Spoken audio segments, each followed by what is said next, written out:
Tomorrow it's going to be exactly 1 month that I came back from Spain. Of course, I'm having withdrawals. Everyone has withdrawals from their trip, but especially from the summer because it's beautiful there. This time around, I went to other cities, so I have a little bit more insight, and I thought I would make the same video I made last year, my biggest culture shocks as an American in Spain. Okay, so the first thing is Spaniards cut their pizza with scissors. We would buy pizza at the supermarket, we'd heat it up, and then they would cut it with scissors. Number two, I don't know if this is true everywhere, but I saw this a couple of times, is that people park any direction that they want. And for example, let's just say all cars are lined up in one direction. I saw a few cars that were lined up the other way, and you're allowed to park like that. You will not get a ticket. Whereas here in the States, you will get a ticket if you guys are not parked all in the same direction. Similarly, you have to park in the 90, which is basically reversed.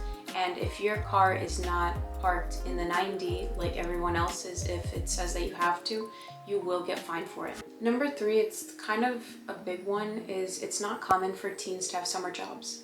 And I feel like over here in the States, every time you go into an ice cream shop, those jobs are specifically made or tailored towards young kids. Whereas I feel like in Spain, I saw camp counselors, people that work in ice cream shops, they were average age. Obviously, that's just a generalization. I just realized that it's harder for kids to get jobs over there, whether it be for, I don't know, a short amount of time. Okay, so another one is that most kids live with their parents up until their 30s. And I think it's because it's more of a culture thing. People are more social, families are more closer, and it's just more common that kids will leave their parents' house when they are married. Number five, kids don't typically dorm at university unless they're like international students, but for the majority, a lot of kids stay at home. Whereas over here in the States, I feel like it's really common that age 18, you already move out because you're already dorming at university. There aren't a lot of universities in the States, and if there are, it's usually the big state schools. So usually people typically leave because it's for the experience, and also sometimes it depends on what they want to major in. Their state might not have that program, so they usually end up leaving. And then even after university, a lot of kids will move out and get a roommate into their early adulthood life. I would say about 22, 23. Number six, obviously this is very common for you guys, but not for me. After being there for 6 weeks, I realized that Spanish is not the only language spoken in Spain.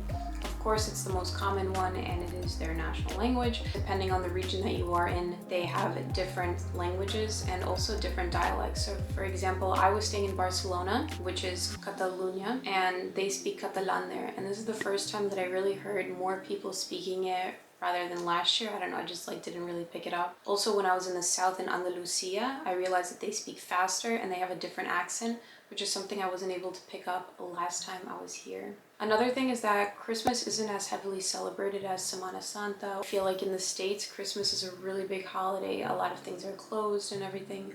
But I was never there in December, but I just found out that it's not really a big holiday. People change based on region. Obviously, this is completely normal. Same over here in the States. If you go from the north or to the south, or from the East Coast or West Coast, people are different. But I just realized that the South, I feel like it's more family oriented. When I was in Seville, people there were just really friendly, and it's a lot more social, I feel like, than Barcelona. Barcelona is definitely more of an international city, so there's a lot of expats.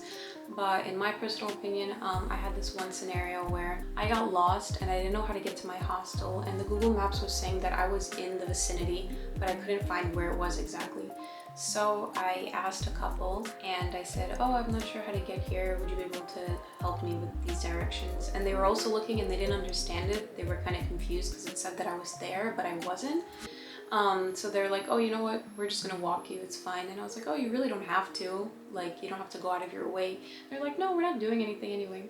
I thought that was so sweet, because I feel like something like that wouldn't happen here in the States, or at least I haven't experienced that. Spain has a lot more history. I love the way that Spain's architecture is preserved. It's a lot older than the States, so obviously they have more history. Everything is more authentic and not as modern. But I really love it because I feel like it gives it the charm to the country. One thing that I realized it's super normal in Europe, not here at all, is people go topless on the beach. And over here, if you are topless, you would get fined for nudity. But In Spain, it was super normal. A lot of people just go topless. No one really cares. No one really looks at you.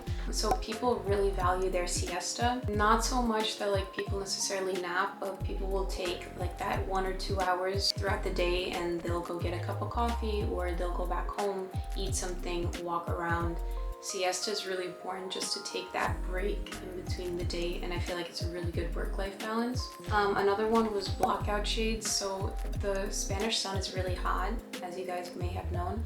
And so over here in the States, we have just curtains, but over there they have like blockout shades. So basically when you put the shades down, it's completely pitch black. That was really interesting, but it does keep the house super cool, which is why I guess I understand that a lot of people don't use air conditioners. Okay, clothing stores make you take out your own tags, which I thought was really interesting because over here I feel like they wouldn't let that happen.